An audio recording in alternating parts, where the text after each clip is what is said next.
À la fin de l'année 1939, le monde entier basculait dans le chaos. La guerre venait à peine d'éclater et déjà l'Europe brûlait. Sur mer, la domination appartenait sans conteste à la Royal Navy, dont le blocus implacable étranglait les routes menant à l'Allemagne. Au milieu de ce tumulte, dans l'immense Atlantique Sud, errait un navire gris et massif, l'Altmark, tanker allemand voué au ravitaillement. Son capitaine, Heinrich Dau, observait l'horizon d'un regard froid et dur, presque minéral. Dans certains cercles alliés, on le surnommait le nazi le plus odieux ayant jamais navigué.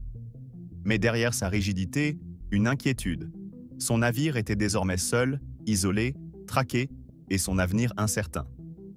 Quelques jours plus tôt, le cuirassé qui l'accompagnait, l'admiral Graf Spee, avait été contraint de se saborder dans le port de Montevideo, en Uruguay, après un combat acharné.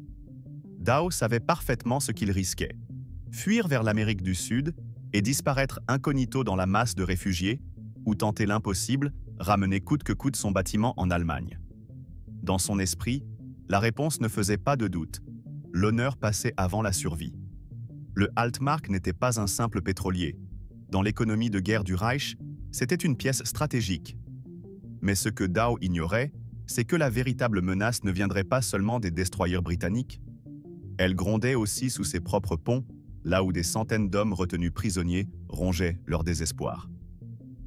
Tout avait commencé quelques mois plus tôt, le 30 septembre 1939. À peine la guerre déclarée, l'admiral Graf Spee, commandé par le capitaine de vaisseau Hans Langsdorff, avait reçu une mission claire de Berlin, harceler l'Atlantique Sud et éliminer tout navire marchand ennemi.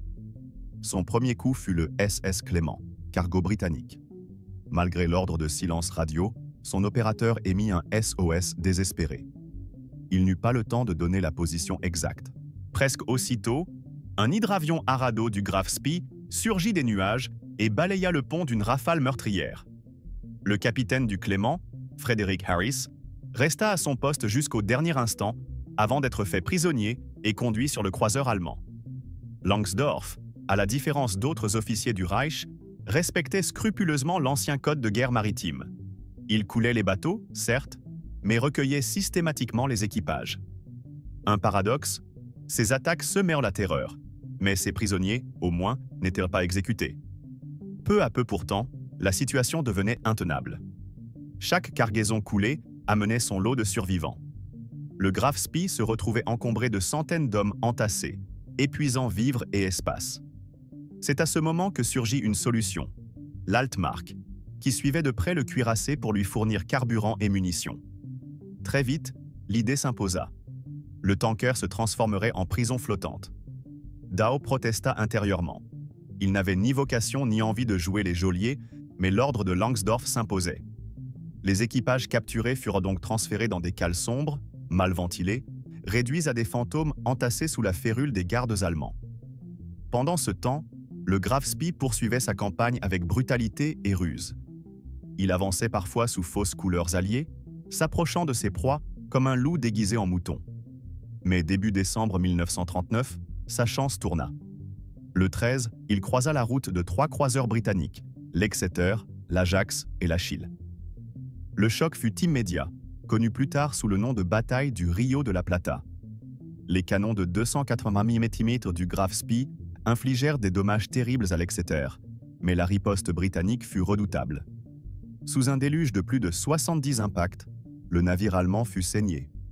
36 marins tués, 60 autres blessés, ponts criblés, machines endommagées. L'ultime refuge possible était le port neutre de Montevideo.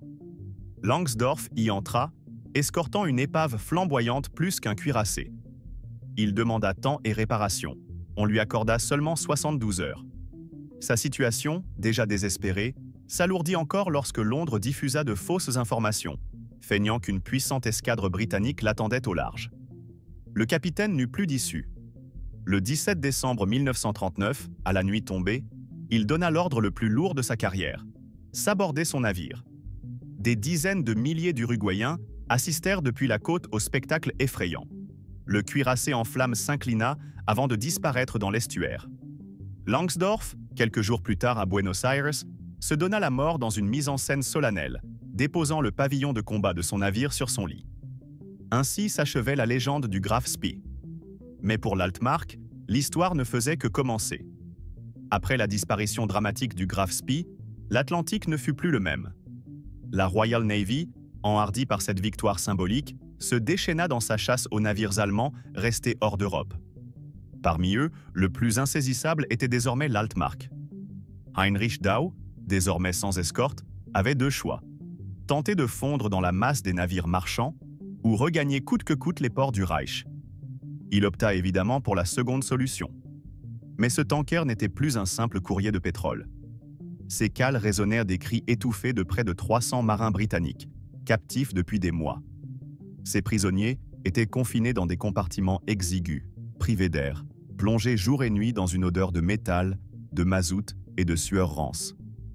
Une fois par jour, parfois seulement, on les autorisait à monter quelques minutes sur le pont sous la surveillance glaciale des gardes allemands armés.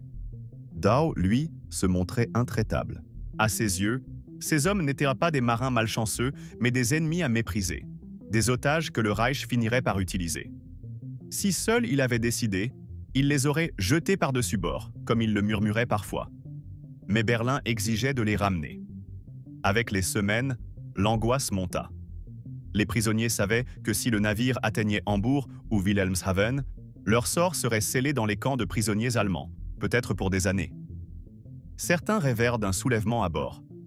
Mais ils savaient aussi que toute tentative ouverte serait écrasée dans le sang. Les gardes nazis disposèrent de fusils et de mitraillettes. Alors une autre idée fragile germa: laisser des messages au hasard de la mer. Durant les rares moments de sortie sur le pont, quelques hommes griffonnèrent des notes indiquant leur identité et la position probable du navire. Ces papiers furent glissés dans des bouteilles, puis jetés à la mer comme des SOS anonymes. Mais l'océan resta muet. Aucun secours ne vint. Début 1940, le tanker approcha des côtes glacées de Norvège. Un patrouilleur norvégien, intrigué par sa présence dans ces eaux sensibles, monta à bord. Les officiers inspectèrent rapidement. Dau, implacable, répondit avec son calme habituel: « Je ne transporte que du carburant. Nous regagnons l'Allemagne. » À première vue, rien ne paraissait suspect. Mais soudain, des coups sourds résonnèrent depuis les cales. Puis des clameurs, des dizaines, puis des centaines de voix hurlant à l'unisson. Les Norvégiens se regardèrent, stupéfaits. Pressé, Dau lâcha une explication digne d'un comédien.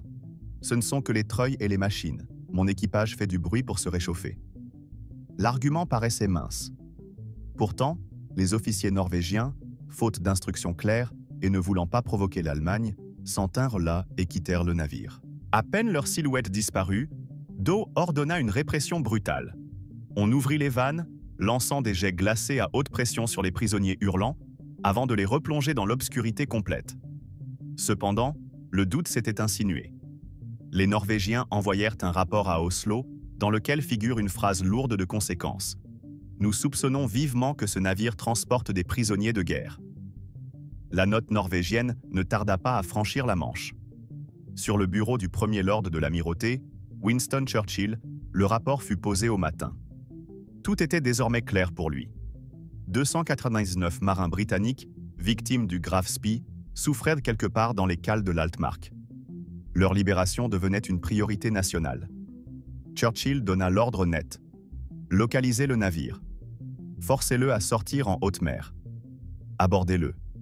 Libérez nos hommes. La 4e flottille de destroyers reçut l'instruction, sous le commandement du capitaine Philippe Vian, à bord du HMS Cossack. Repérer le navire ne fut pas simple. L'Altmark, peint en gris, avait modifié son allure, dissimulé son profil avec des superstructures factices. Durant plusieurs jours, les destroyers britanniques inspectèrent un à un les tankers suspects, mais sans résultat. Le 16 février 1940, la chance tourna. Un avion de reconnaissance de la Royal Air Force avisa un pétrolier gris filant vers le sud, encadré par 2 vedettes norvégiennes. Rapidement, on confirma, c'était l'Altmark. Les destroyers britanniques accélérèrent. Vian tenta de convaincre les Norvégiens d'autoriser une inspection commune. Refus. Dau, sûr que personne n'oserait violer la neutralité norvégienne, fonça droit vers un fjord étroit, le Jøsingfjord. Coincé dans une impasse glaciale, Il espérait pourtant que son statut diplomatique le protégerait. Le fjord se transforma en théâtre d'une tension insoutenable. Les canonnières norvégiennes bloquaient l'entrée face au HMS Cossack. Philippe Vian, conscient du risque international, envoya un dernier message à Londres. La réponse de Churchill fut implacable. Abordez le navire.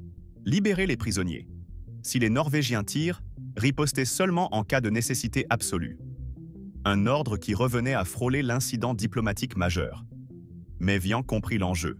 Les Britanniques ne pouvaient pas reculer. Le 16 février 1940, la nuit tomba sur les montagnes enneigées du Jøsingfjord. Le décor semblait irréel. Silence glacé, falaises abruptes, eau figée par la glace. Dans ce goulet d'étranglement, le gigantesque Altmark s'était réfugié, encastré dans les plaques de glace, immobile tel un animal blessé. Devant l'entrée du fjord, les vedettes norvégiennes stationnaient encore, refusant obstinément de céder. Le HMS Cossack, lui, s'approchait lentement, couvert de givre, chaque projecteur éteint. À son bord, l'équipage retenait son souffle. Par radio, Philippe Vian lança une dernière provocation. « Si vous devez ouvrir le feu, faites-le maintenant, car nous allons passer. » Silence. Les Norvégiens, n'ayant pas reçu l'ordre d'escalader le conflit, laissèrent filer le navire britannique.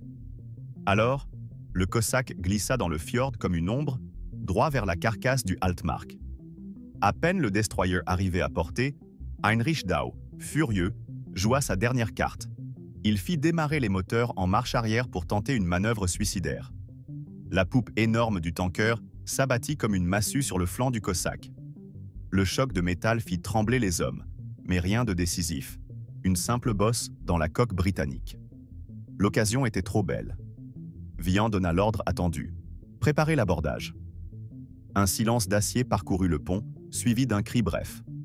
Le lieutenant-commandant Bradwell Turner sauta le premier, revolver en main, sur la poupe glacée du tanker allemand.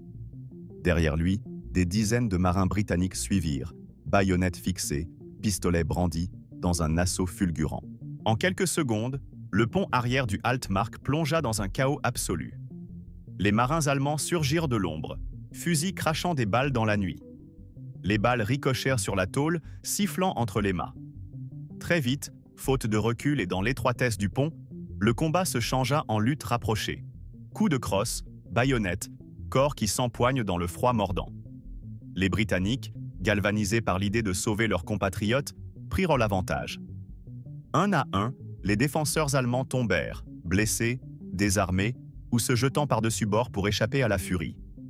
Certains tentèrent de s'enfuir vers la rive enneigée, mais la glace rendait toute fuite dérisoire. Finalement, après quelques minutes d'affrontement, la résistance s'effondra. 4 Allemands gisaient morts, plusieurs autres gravement blessés. Un marin du Cossack avait lui-même perdu la vie lors de la mêlée. Le silence revint, seulement brisé par le halètement des hommes et la neige qui tombait doucement. Puis une voix s'éleva, en anglais, forte et claire. « Y a-t-il des Anglais là-dessous » Un rugissement unanime répondit depuis les entrailles métalliques du Altmark. « Oui, nous sommes ici !» Alors, l'un des marins britanniques lança la réplique qui restera dans l'histoire. « Remontez, les gars, la Royal Navy est venue vous chercher. » Ce fut comme un tonnerre d'émotions. Les écoutilles furent ouvertes, et un à un les prisonniers émergèrent, sales, épuisés, les yeux cernés mais illuminés d'un sourire irrépressible. Au total, 299 hommes retrouvèrent la liberté cette nuit-là. Les prisonniers montèrent à bord du HMS Cossack, accueillis par les cris et accolades de l'équipage. Le destroyer fit alors demi-tour, glissant hors du fjord au cœur de la nuit polaire. Sur la rive, Dau, figé, observait l'irréparable. Sa mission avait échoué. Ses captifs s'éloignaient sous le pavillon britannique. Le lendemain, à l'approche des eaux britanniques, la scène fut inoubliable. Certains ex-prisonniers levèrent les bras, d'autres agitèrent leurs casquettes, éblouis par la perspective de revoir enfin leur terre natale après des mois d'angoisse. Ce fut l'une des premières victoires palpables pour l'opinion publique britannique, à une époque où les nouvelles étaient rarement encourageantes. Oslo protesta officiellement.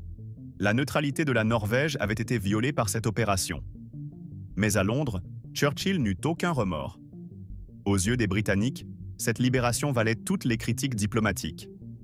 À Berlin, en revanche, la colère explosa. Pour Hitler, ce n'était pas seulement une perte militaire, c'était une humiliation symbolique. Il décida presque immédiatement d'accélérer l'assaut planifié contre la Norvège et le Danemark. Le 9 avril 1940, moins de 2 mois après l'affaire du Altmark, les divisions allemandes se déversèrent sur la Scandinavie. En quelques semaines, les deux royaumes furent écrasés et occupés. La Norvège devint une forteresse navale du Reich, verrouillant à jamais l'accès de la Royal Navy à ces fjords. Les Allemands, cyniques, laissèrent un souvenir de cette nuit dans le fjord. À l'entrée exacte du Jøsingfjord, ils installèrent une pancarte monumentale, en allemand, proclamant « Ici, le 16 février 1940, le Altmark fut attaqué par un pirate britannique. » Cette plaque resta en place durant toute l'occupation, marque de défi adressée à Londres. Mais à la libération de la Norvège, en 1945, elle fut arrachée et envoyée à un destinataire tout désigné, l'amiral Philippe Vian. En la recevant, le vieux marin sourit, se souvenant de cette nuit glaciale où, pour 299 hommes, il avait transformé un cauchemar en liberté.